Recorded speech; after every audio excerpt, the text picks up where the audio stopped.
Ladies and gentlemen, welcome to Sobriety, Spirituality, and Sales. And as you can see, Mike Curry is not here today. We are filling in for him, and I am just honored to have the opportunity to hold space in the space that he's created. It's something super special, and I'm not going to waste any time. Oh, you know what? Let's shout out our sponsors real quick, because Mike has some incredible people sponsoring him. Michael Bader at State Farm Agency off First and River Road. Thank you so much for being a sponsor of the show. And without further ado, let's dive right in. Ladies and gentlemen, we have an incredible guest today. Her name is Eva Hendricks, and we had an incredible phone conversation, and I'm so excited to dive into this conversation with you today because you are somebody who has so much incredible history. You've overcame so much. And I just thank you for being here. Welcome to the show, Eva. Thank you. Good morning. I'm Yeah. excited to be here with you. Yeah, good morning. So for the people that don't know, go ahead and introduce yourself. Okay, well, my name is Eva Hendricks, actually Eva Lidis Hendricks. I go by Eva. I am married. I have a husband who's named Rick Hendricks. We're about to hit 25 years of marriage in July, which will be incredible. 3 beautiful children, Jonah, Max, and Mia, 29, 19, and 16. Kind of Wow. crazy. Yeah. Yeah, almost empty nesters. And then I'm live here in Tucson, Arizona. Moved here about 7.5 years ago from California. Was in California for over 32 years of my life. Wow. And originally born and raised in Puerto Rico. And we moved here because God called us to move here. Like, it was interesting. We prayed about it. We put it in God's hands, and we said, let's make a move. And what was amazing is we moved here basically knowing no one other than me interviewing with Stuart Title and transferring from Stuart to Stuart here in Tucson. Wow. So, That's amazing. Well, yeah. welcome. Thank you. You've been Thank here a you. little while, but I'm somewhat new to Tucson as well, so I absolutely love it here. I've traveled all over, and Yes. and I'm proud to call Tucson my home. Me too. Me It's so too. special. I'm totally embracing our community and just really being very intentional on building community. Yeah, definitely. And you said that you were called to come here. Can you Yeah. kind of break that down for me? Yeah, well, it's been in our hearts for a very long time. Living in California, we wanted to just get the younger ones to a different location where they could see more than just California. Things were shifting, school systems have shifted in their beliefs and how they're handling things, and the political realm, there was things shifting too. And my husband just came home one day and we talked about it after visiting. We came here intentionally, visited Phoenix. We came to Scottsdale and stayed and just checked out Tucson. We had looked into Oro Valley being the 4th safest place to live in the United States. And we were like, we're going to go ahead and do it. And Nice. Stuart had an open door for a position, and I applied, and they definitely offered me the job and held it for me, which Yeah. was a blessing. Beautiful. Yeah, I didn't realize Oro Valley, the 4th safest place to live in the U.S. Yes, Incredible. yes. So when you come from an area where things have definitely shifted, we came from Stockton, California. Oh, yeah. From San Joaquin County. I always worked in Stanislaus County the majority of the time in my life there. My husband was born and raised in Stockton, and so were our kids. And so things were definitely shifting. So we said, let's look at, crime rate, education. The population was really important to us. We wanted to live in an area wasn't going to grow like super fast.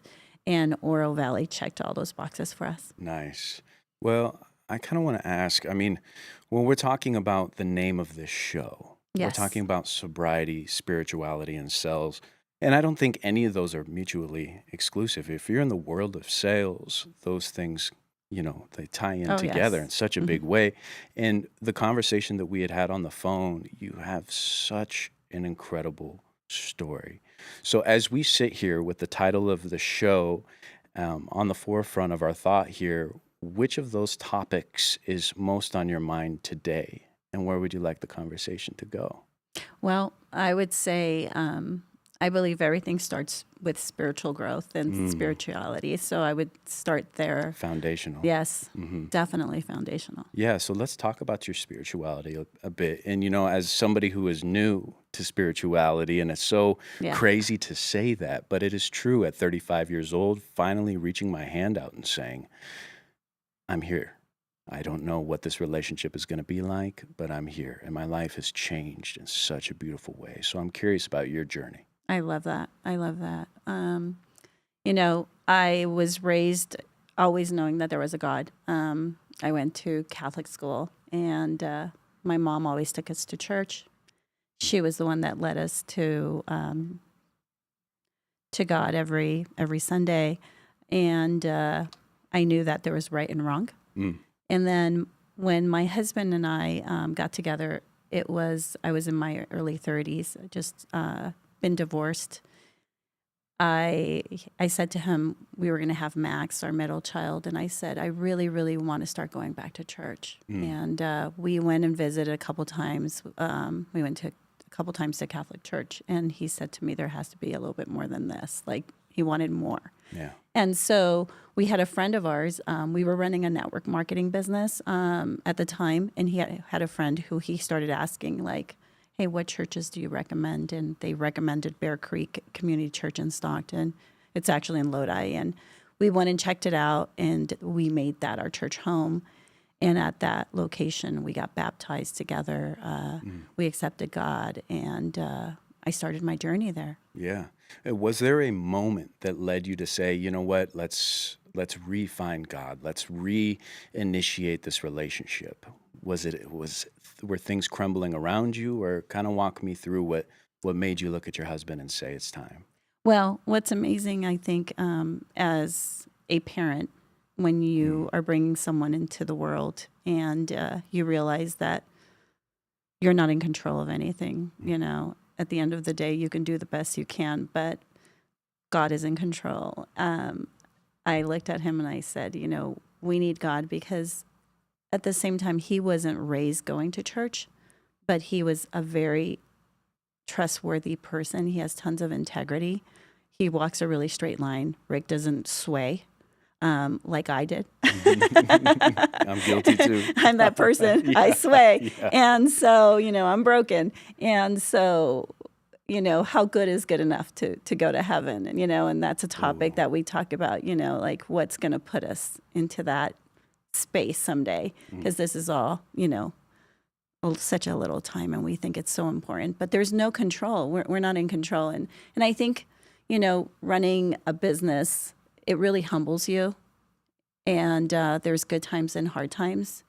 And we had some really high peaks and some really, low peaks in regards to like our business, our kind of like the net worth of the business crumbled at a certain point. And we had to look at ourselves, and the market crashed. We lost our home. We went through a lot of, it was really tough, but it's funny because we were having this conversation the other day, and he said to me, babe, how bad was it really? Because if you think about it, in 1 year, we positioned ourselves to where we went through the Dave Ramsey program at our church, and we got our life back together, and we were able to really dig deep into the word during that time. Because that's when, like when things are going hard is when you kind of get on your knees and you start praying, right? Yeah, why is that? Like at the lowest low, it's like, wait a minute, I can't do this myself. Yeah. Yeah. Yeah. And everybody thinks, it's so funny because everybody thinks everybody's so great and everything's going so perfect, but nobody shares when things are hard. Sure. And during that time, what was amazing was my brother and his wife accepted God too. And they were in a different city, and my mom got baptized. And so we all came to Christ at the same time. And our journeys were very interesting because, my sister-in-law was fighting cancer, and she handed me a Bible, and we would read the Bible together. She'd come over, and she was that person. She'd like, open up the Bible, let's read the word together. Yeah. And she was so excited about, just the word. But having community, like that's where community comes in on a different level, because when everything's great and you're treating people to dinner and you're going out and you're having fun and all the funds are there to do all those things, everybody's on board. Yeah. Everybody's your friend. Right. But when everything crumbles and, you're going through some really tough times, who's truly there? And that's why I tell my kids, I'm like, I try to have that conversation with them. I'm like, your friends are your friends when, you're having a really bad day and you need someone to just pray with you or say, come on, get out of bed. Let's go have breakfast together. Let's go talk. We had those days, when things got really dark.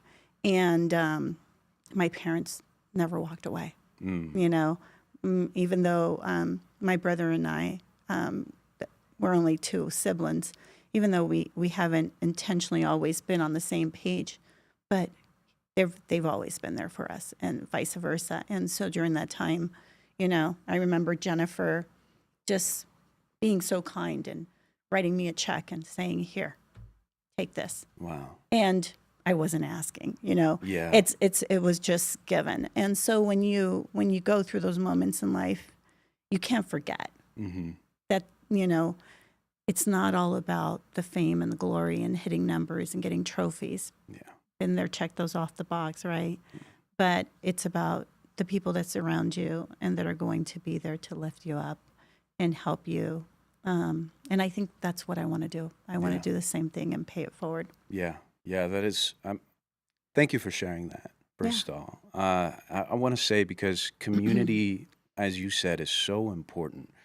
And I realized that when I reached out, finding my spirituality at first to a lot of my friends, they immediately wanted to pull me in and give me Bible verses. And I'm like, hold on, I'm not there yet. Yeah. But for you to have a family member there to talk about things as you're moving in faith together and learning as one is so important. And I'm just so happy for you. Like, it's just an incredible story.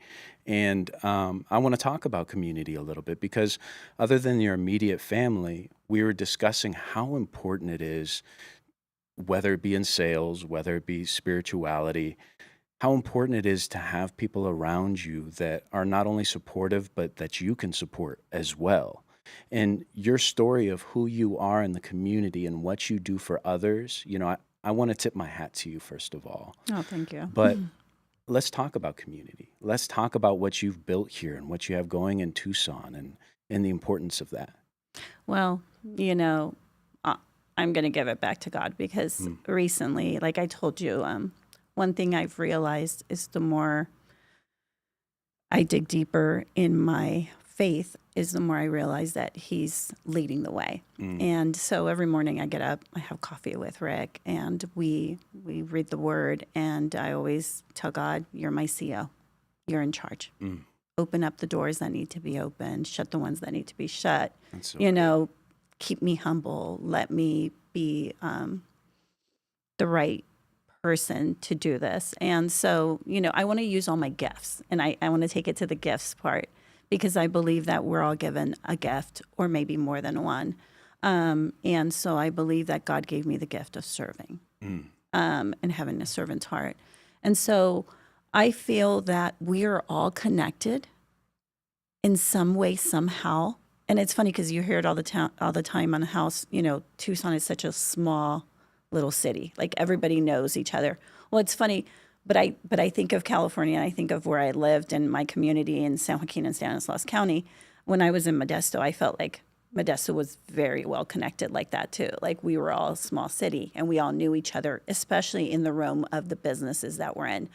What I realized coming here, I didn't want it to just be about real estate and title, because that's what I do.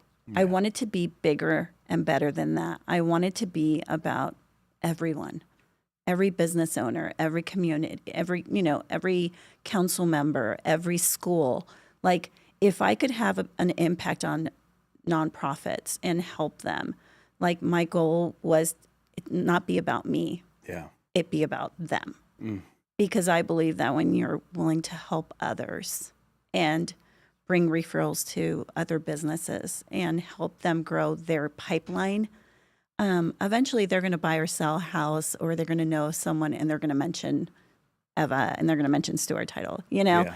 And so that's the beauty of it, is that it all comes back full fold. And I had a really cool experience, and I was called to speak in front of La Posada community, which was opening up in Oro Valley. And I asked them, I'm like, why are you guys calling me? And they said, well, you were referred by the president of the Oro Valley Chamber. She mentioned you were a community leader in our area in real estate. And it really shocked me because Kristen knows me and knows my husband. And when, I had to thank her for that, because I was able to speak on a large level with many homeowners that were going to sell and buy a house. And for her to refer my name out of everybody she knows in our community was a gift. It was really, so what, you're running for mayor, right? Is that what's next? I don't know. I mean, only God knows, right? Yeah, your story. My kids tell me I'm not allowed to do that until they're out of the house.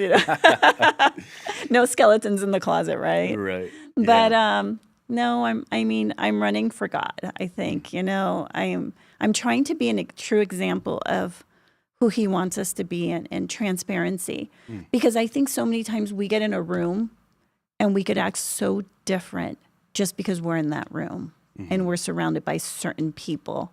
And what I've noticed in our community, we are blessed with so many people that have done so many great things and are super successful, and they're super humble. And I think that's truly the example of God, of what we should be doing, is just being very humble. Yeah. I resonate with that so much. And I feel as though it's somewhat of a lost art.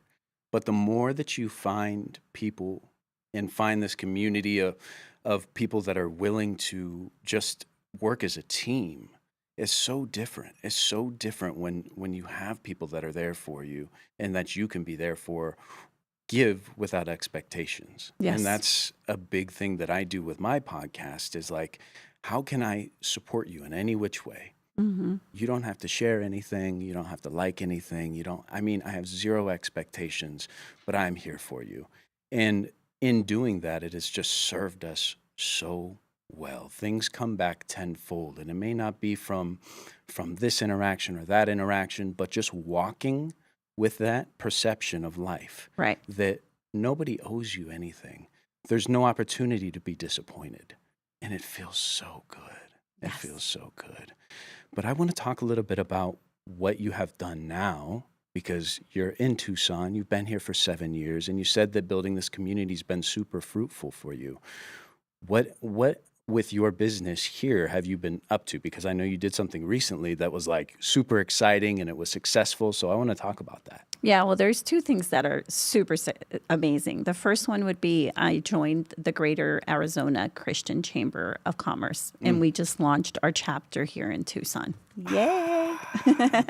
And we just, I think we're close to almost 60 members all across the nation, which is amazing. And so we're super excited. I was brought on to join with Jessica Motes. She invited me, and I feel very blessed to be a part of that. So I think there's a movement of businesses coming together that are wanting to be Christ-based, and they want to lead with those core values. So I'm really, pouring my heart into that and helping that get going. And then the second one, in regards to my business, is I launched a luxury listing tour event to showcase Tucson. And the beauty of Tucson. It's so beautiful. My God. I try and tell people all the time. And so I get doxxed by people that live here because they're like, don't tell anybody. I know. I hear that all the time. It's a gem. It is. And so where did you move from? Oregon. Okay. So from green, lush, water, right? Rain. I Lots of rain. moved from, I was born in Puerto Rico. I love the ocean. I love the beach. I'm a beach girl. Like if you want to make me happy, just Pina Colada Beach, right? Yeah. I'm not supposed to say that on Sobriety, but but the reality is I love the beach. But coming here, I saw so much beauty. And as I showcased some homes and went through and, checked out houses and being in the real estate industry, I had this vision of someday doing this, and it's happening, and it's come true, and to fruition. But it's come true because I have amazing sponsors too. So business owners that have wanted to partner with me and make this happen. So it's basically a luxury bus that picks up realtors that I'm partnering with or I have not partnered with and want to partner with me to elevate their business. And I'm personally inviting them. It's invitation only. And they're taking a seat at the bus and they're learning from a top producing agent about everything that has to do with that area. So we just finished Dove Mountain, and that was a huge success. We had the collective group. We had Lori Pearson and Vanessa Reyna join us, and they were the tour guides. This one's going to be the Catalina Foothills, and it's going to be Catherine Donovan, Berkshire Hathaway educating us, and then the next one's going to be Oro Valley, and that's going to be Susie Corona. And we're going to wrap ourselves around all of Tucson, and I'm going to showcase all the beautiful homes and all the different styles because Tucson has some unique real estate. It's eclectic. It is. Got It's a little crazy. bit of everything. Yeah. From modern all the way to very Tucson, rustic, to just, I even saw a house in Dove Mountain that reminded me of Italy, like just something that was just out of a magazine, like Tuscany. So nice. Yeah. How can people get involved? Because my girl and I, we might be looking for some houses here Well, soon.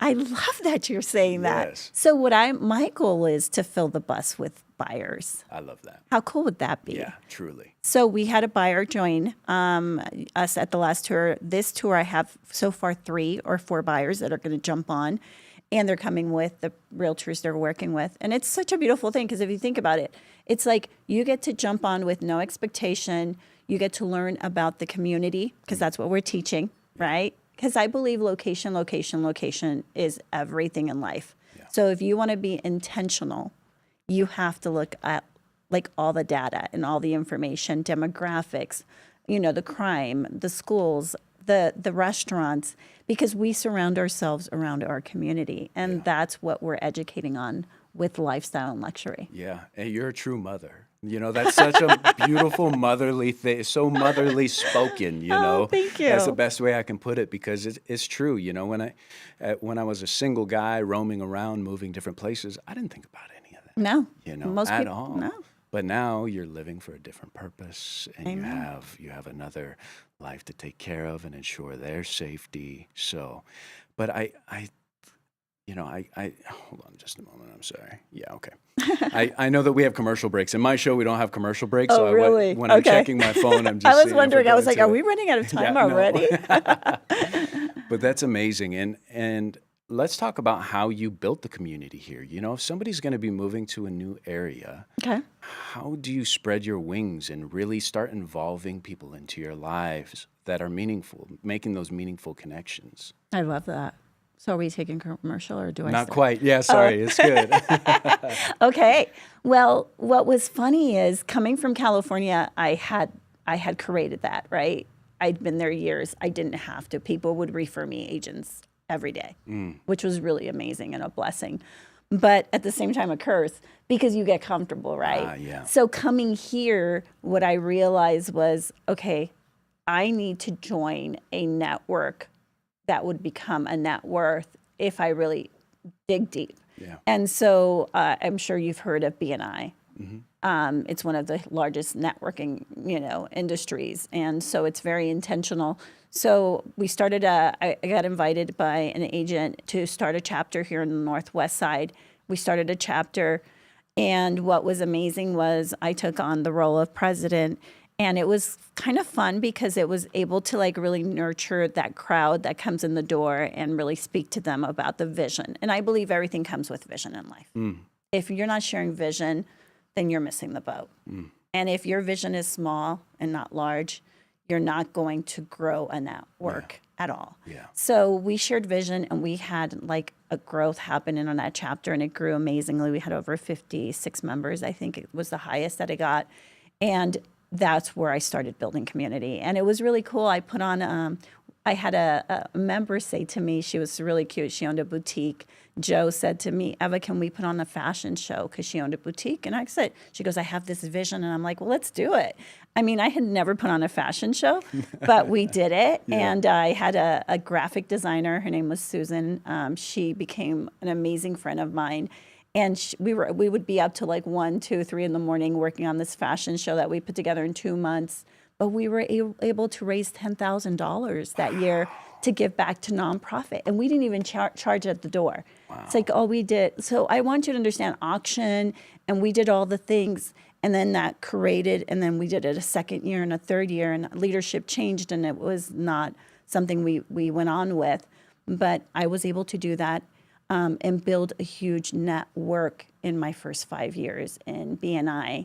And now I've decided to move forward in a different direction. Not because I don't believe in BNI. It definitely works. It's a great way if you're a new person in a new community. And that's any business. Yeah. Yeah. And it's there's one business per category. So nobody's competing against you. But I always believe there's no competition if you're just unique in yourself and be real. Yeah. But BNI in Southern Arizona has 19 or 20 chapters. So you can network with everybody in all the chapters, which is a beautiful thing. That's great. And you could, kind of like Picture Rocks. They just walked out the door. He's in BNI. And so that's how I met him. And that's how I built my community at first. That's some great nuggets for the people. Yeah. I really appreciate that. And I believe, yes, we are at 10:30, so it is our commercial break. We're going to head to a commercial right now. Stay tuned. And we'll get to the second half here momentarily. What matters most to you? Protecting your family, your home, your car, or planning for the future? State Farm makes it simple to protect what matters most. Agent Michael J. Bader is here in your community to guide you through every step, making sure you get the protection you need without the hassle. Whether it's auto, home, life, or business insurance, Michael J. Bader can help you find the right plan today. Call 520-878-0098 or email michael@baderagency.com. Like a good neighbor, State Farm is there. Hey everybody, it's Chris. Hey, it's David Samarano. Hey guys, it's Clint Peak over here. Hi, I'm Blair Lametti Mathias. And I'm Summer Smeaton. Hey, I'm Ron Arenas. And I'm Will Pena. Hey guys, I'm Mike Curry. And I'm Mike Bader. Hi there, I'm Bruce Ash. Hi, Ed Wilkinson here. Hi, this is Bob Elliott. We are Live the Dream Media. Watch and listen to all of our shows Monday through Friday, only on the Live the Dream Media Network.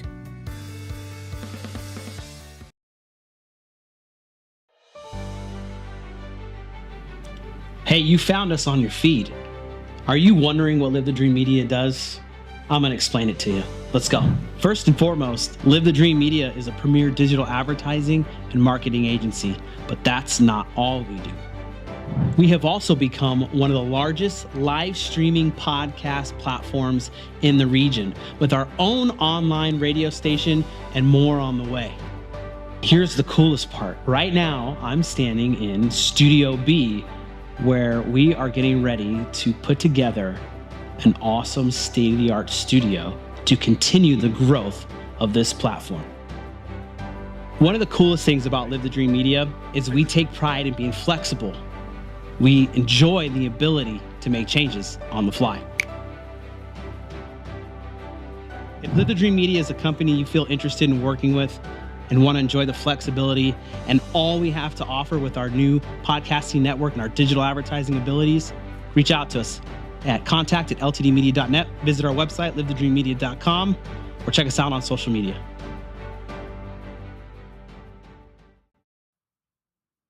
Welcome back, everybody, to Sobriety, Spirituality, and Sales. Your host, Alexander J., filling in for our boy, Mike Curry. We love and appreciate you, brother. And we are joined here with Eva Hendricks. We've been having an incredible conversation. And I'd like to keep it going with you. It's been fun. Yeah. So let's dive into another topic, another section of this show, which I think is very important. And that's the sobriety portion of things, right? I'd like to know a little bit about your history, your family, where you come from, and how sobriety and or lack thereof has played a role in your life. Wow. That's a deep question. Yeah. You take a moment. I'm like, oh. Yeah. Well, I came from Puerto Rico, like I said, born and raised. My parents, my dad is an only son. with 3 sisters, and he lost his father at a very young age to heart disease.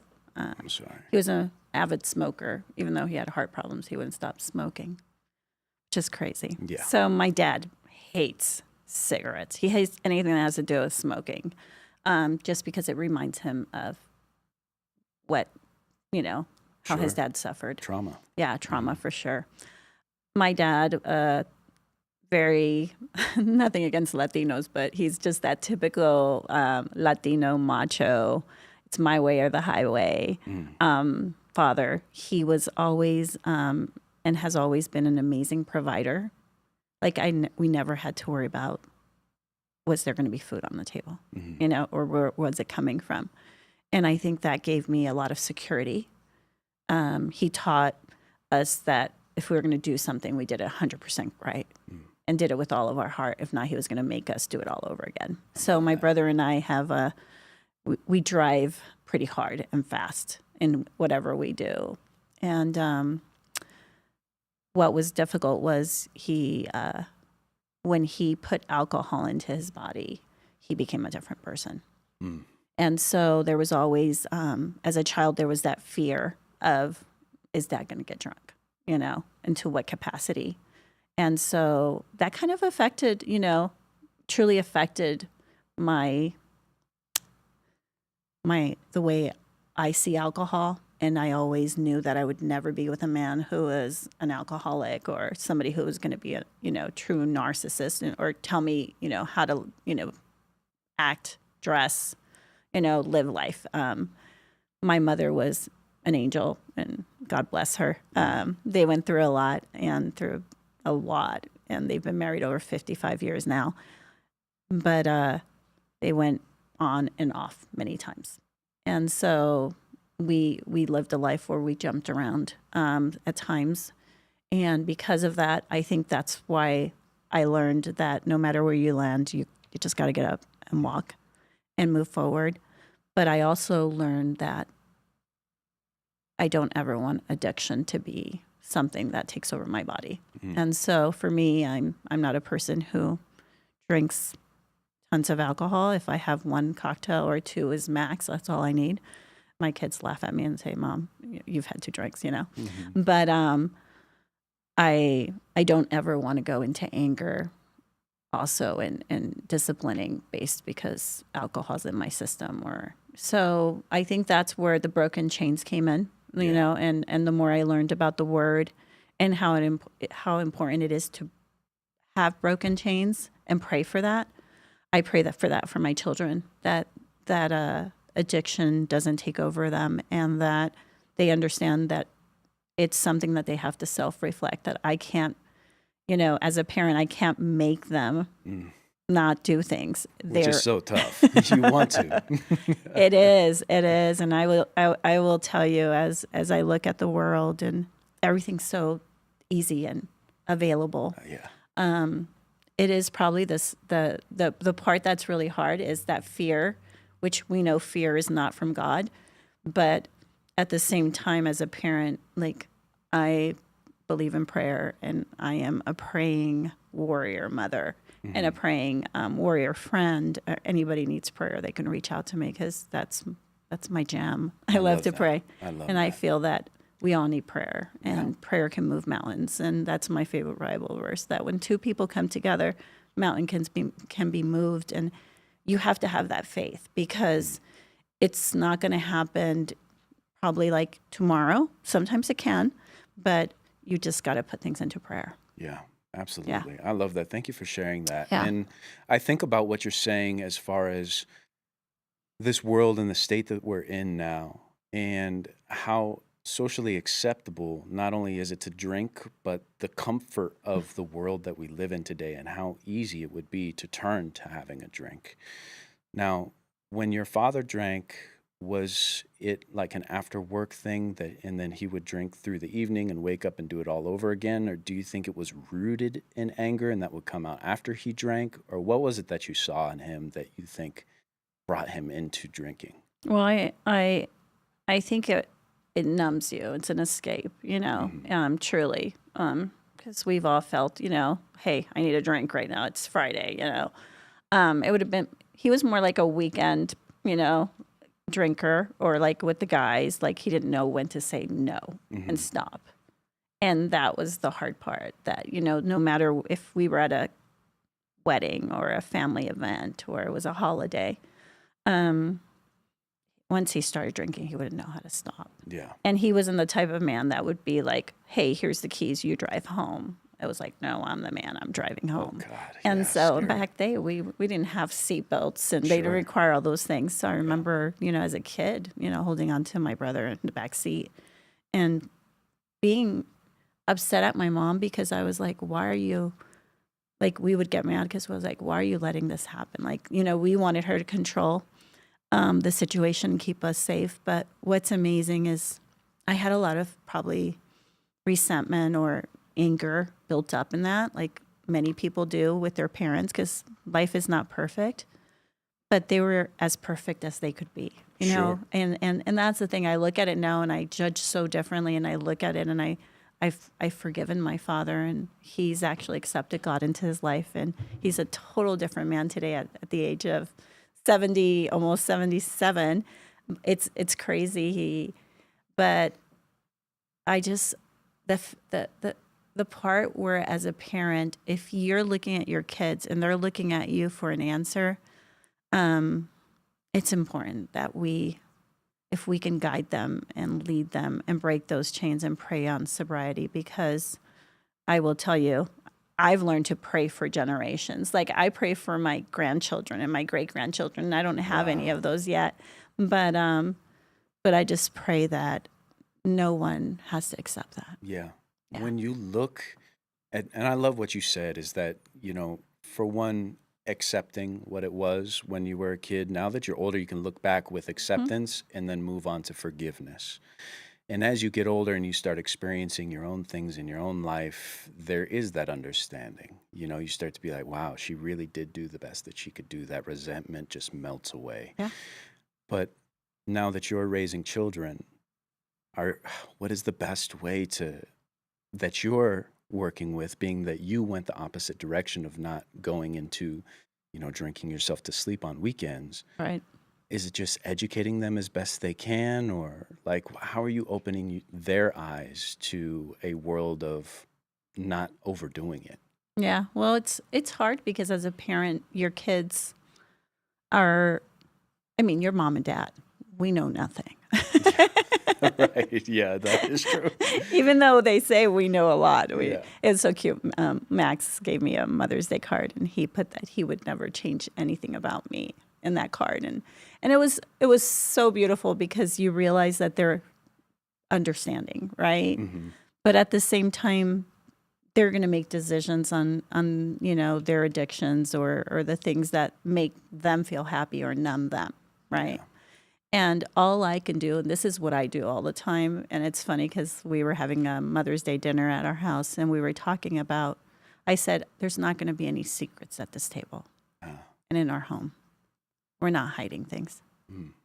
And I think that's really hard because sometimes your child might be like, don't say anything to anybody or don't share because they're embarrassed. Or I remember I was embarrassed of things I did. And my parents, it was all about the image to the family. Like, no other family member should know about this or no, right? But people know. Yeah. Let's be real. You can't share the truth. Yeah. And so I think that's where holding hands and being able to reach out to someone or that person feel comfortable enough in a safe place to know that they can reach out to you and they can have conversation with you. And you could pray with them and be there for them. And that's why I tell my kids, I'm like, I'm not perfect. This is the first time I'm being a mother. First time your dad's being a dad. This is, it's truth. Yeah. I mean, it's, and the only perfect father is our God. So let's take it back to the word. Yeah. And I think, just being honest. Honesty's big. Yeah. And, I'm not perfect. How do the kids take that, though? Like, there are no secrets.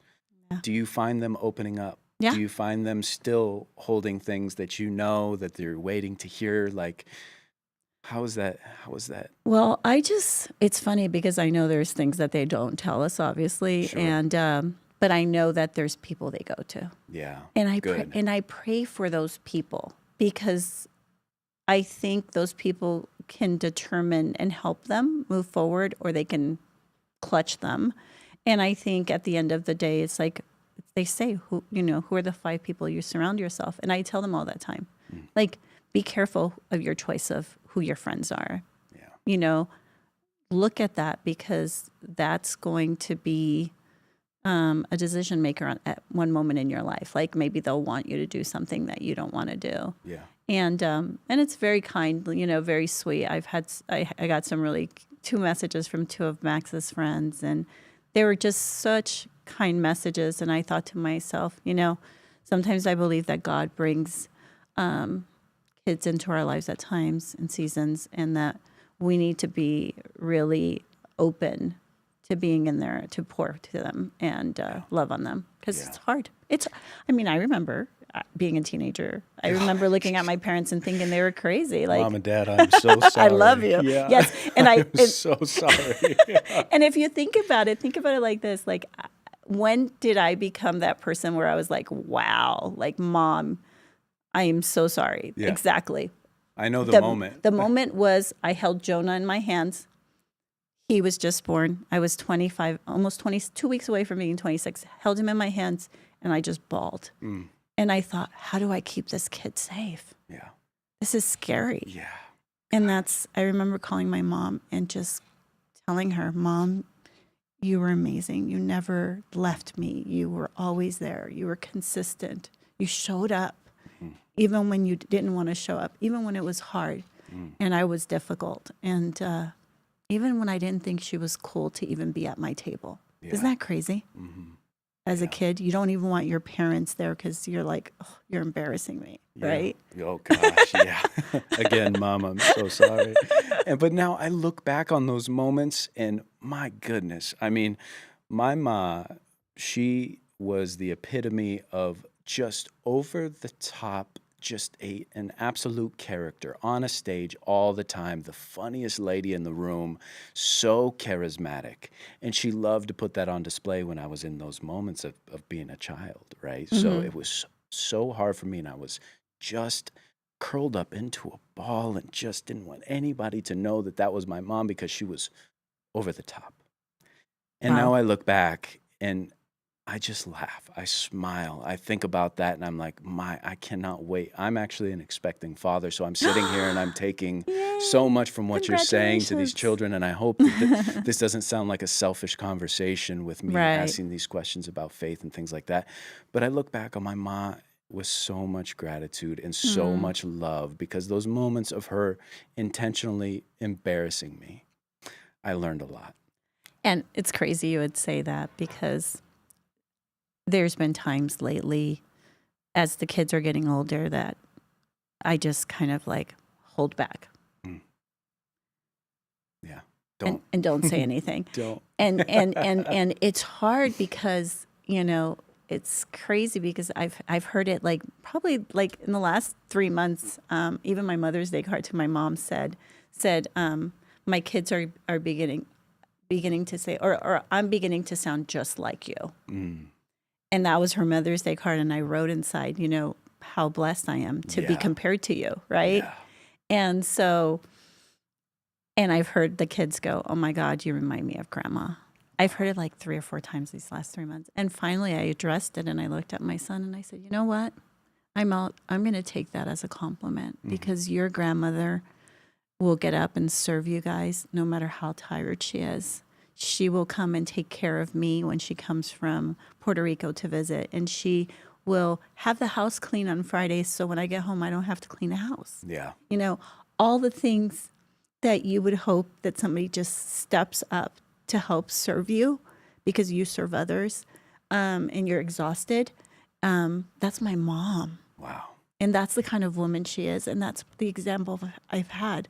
So if I could be half as good as her, amen. Love right? it. Yes, absolutely. I'm here with you. I feel exactly the same about my mother, and as you said, there's so much time in my teen years that I look back on and I'm like, my father came into my life when I was 5, right? He didn't kill me. And I'm amazed. I'm like, gosh, Me too. I'm I almost still died. here somehow. You didn't kill me. You put I up love with me. that. And I think about a man stepping into a child's life at the ripe age of 5 when I was the man of the house. It was me and my mama, Wow. against the world. Well, it sounds like my story with Jonah. Is that right? Rick came into my life when Jonah was 4.5. Yes. So Yeah. you've seen it firsthand. Oh, I know. And I can imagine. It's hard. Yeah, what was that like through the teen years? Did he have the moments of, you're not my father, you cannot tell me what to do?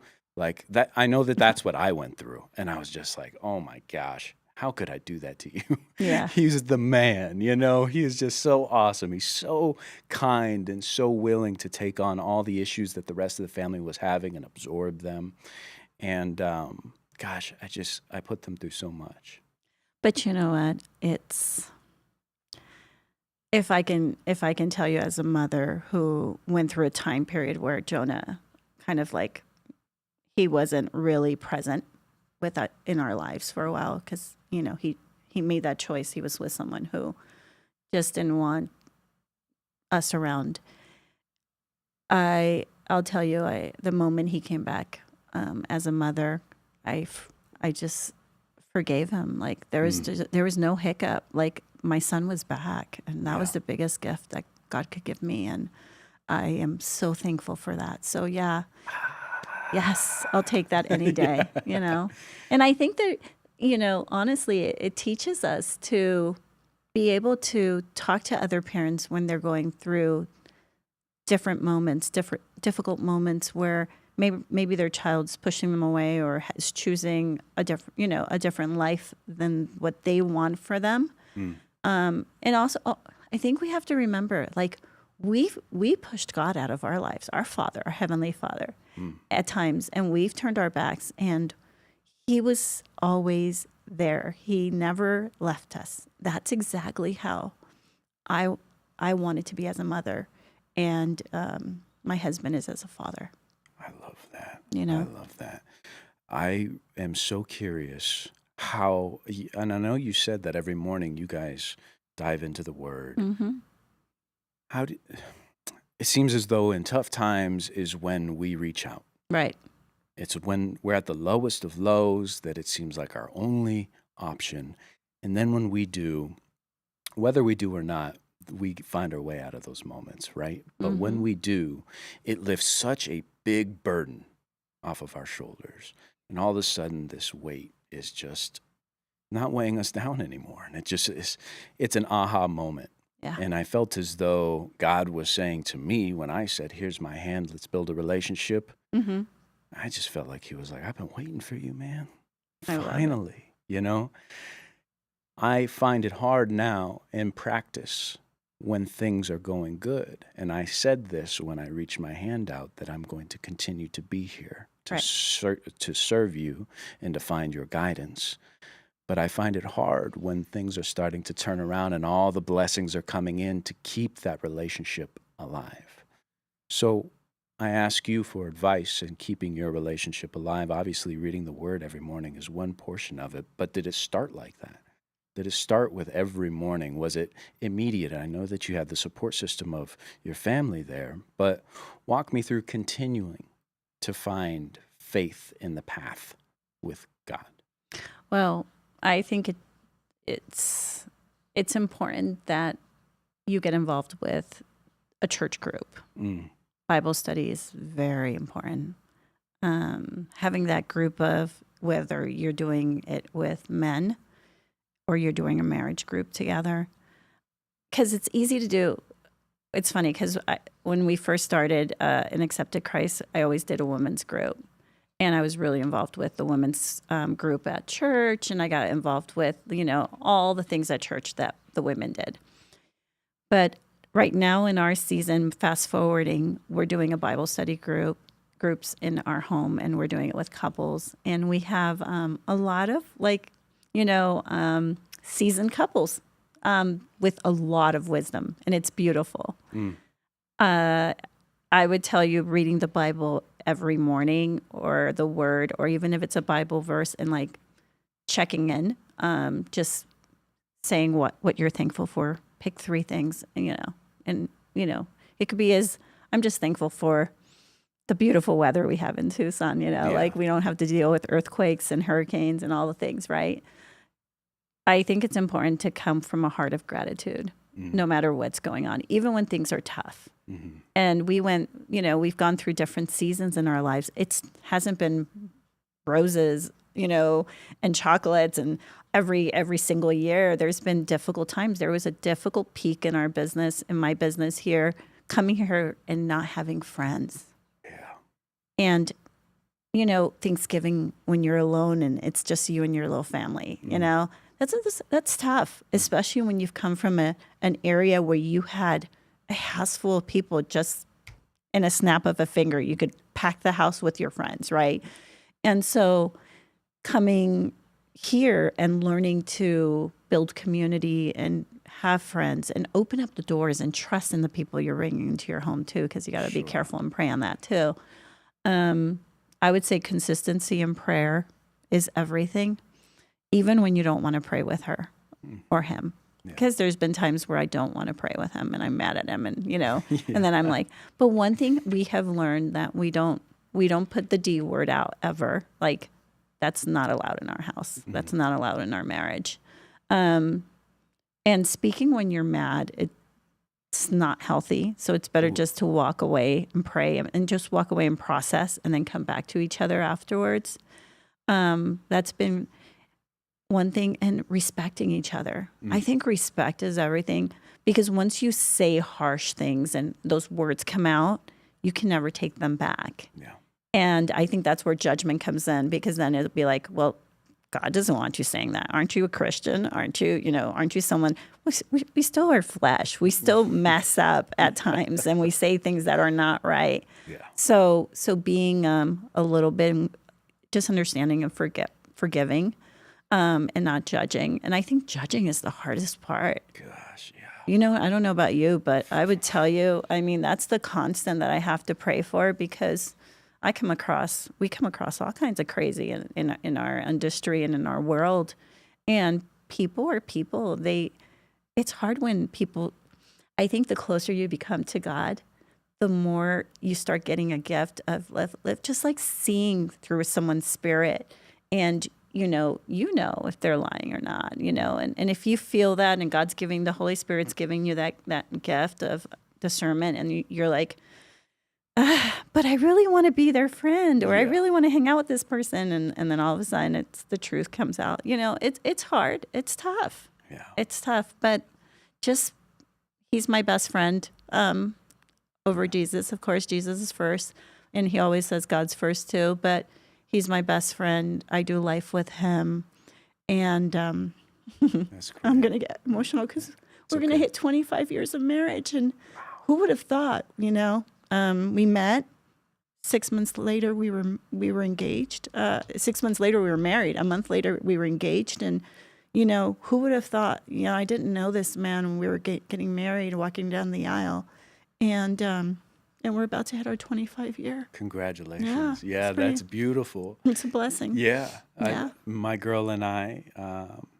We were best friends for 6 years before we got together. And so it's been a little over a year now.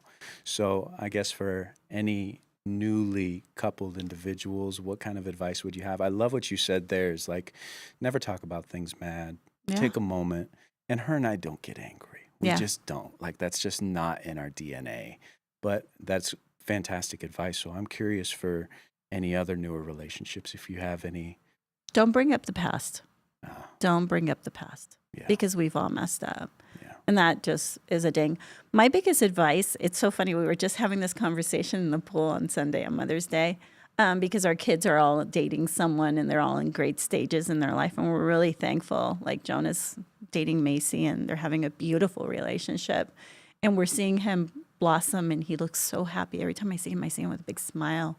Max is dating Sadie, and Mia's dating Anthony, and they're all like, younger, older, and we said, one thing we said, we wish that everybody did marriage counseling before marriage.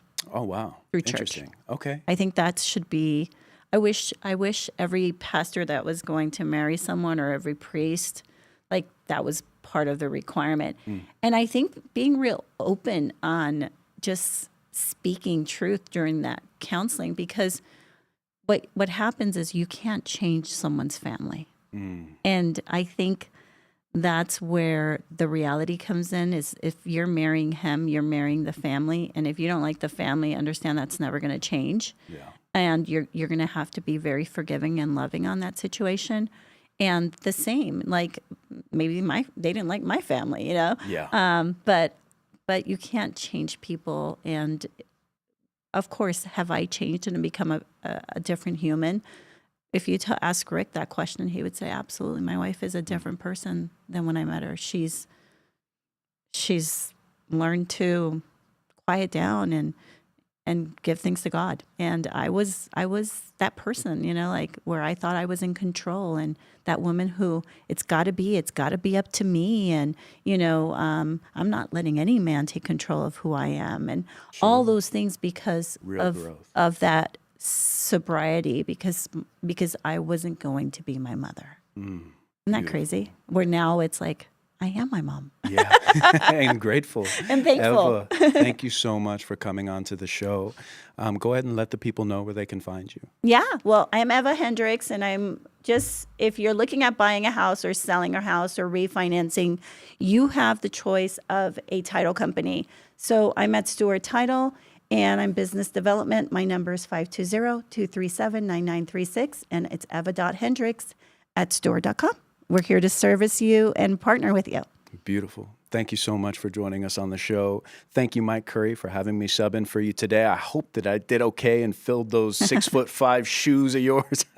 Yeah, and God bless you all. Yeah, absolutely. Thank you for watching Sobriety, Spirituality, and Sales. I want to shout out our sponsor one more time, Michael Bader at State Farm Agency on First and River Road. If you need a quote, I know he saved Mike tons of money, so check him out. Thank you so much for joining us, and we